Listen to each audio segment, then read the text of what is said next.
Ben 10 Dynamite issue 3 is finally here. We're breaking down everything today. Help me hit 30,000 subscribers and let's dive in.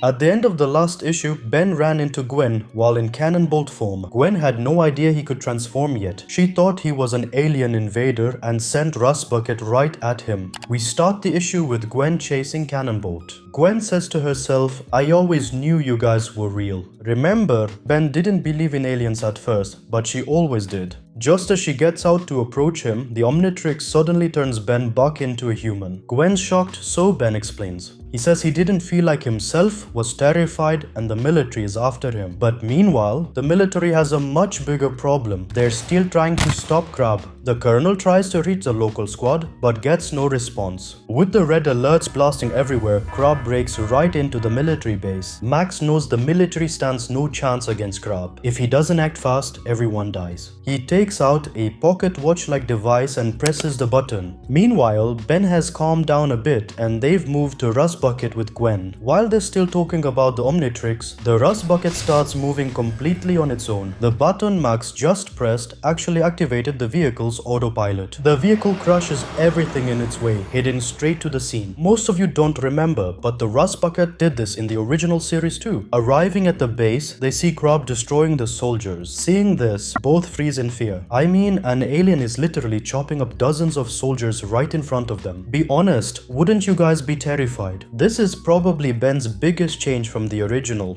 Original Ben was excited, but this Ben is scared and just wants his old life back. Thinking about the comfort difference between their Omnitrixes, we can totally understand him. Gwen tells Ben that he absolutely has to use his powers to help them, and even though he is terrified, he gets convinced. He finally chooses to activate the Omnitrix and faces Kraab. This diamond head look is incredible. I'm not saying this because he's my favorite alien, but he looks amazing. Might be my favorite design in the series. This diamond head looks more like Omniverse than classic. The Omnitrix is right back on his waist belt. Ben starts fighting Kraab. Kraab doesn't know he is actually Ben, or that he uses the Omnitrix. He says the energy signature is familiar, but thinks it's a regular Petrosapien. Also, he keeps bragging. Plus, we see extra skills like shooting eye lasers. Ben dodges this laser attack but accidentally turns human. So Kraab realizes a kid has the device he wants. While that happens, Gwen demands explanations inside the RV. Max says, "You've seen way too much already. Now we must help Ben. I will explain everything later."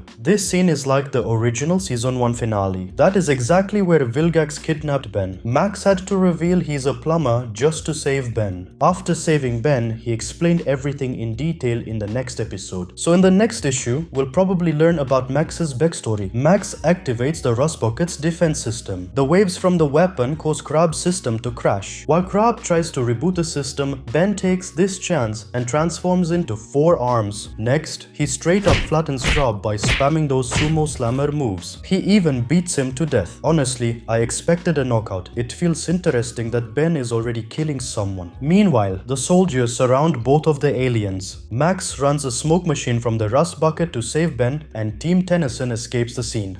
There is actually a pretty huge detail hidden in Max's dialogue. We learn that Ben is Max's only grandson. This wasn't true in the main series. Gwen's brother Ken also existed. They erased him in Dynamite. Seems Celestia Sapiens died it again. Anyway, he was a faint character, only seen once in the whole story. Why even write a character if you won't use them? Whatever, we'll discuss that later. Colonel Rossum reports that one alien escaped while the other's corpse was captured. He then orders the soldiers to gather physical evidence. They take samples from Kraab's body to investigate what it is. Colonel Rossum was a total scumbag in the main series. We don't know him well here, but his true colors will show. We'll see if this was his first alien or if he caught and tortured hundreds before. In the next scene, we see Vilgax's battle cruiser. The robots report that Kraab has failed.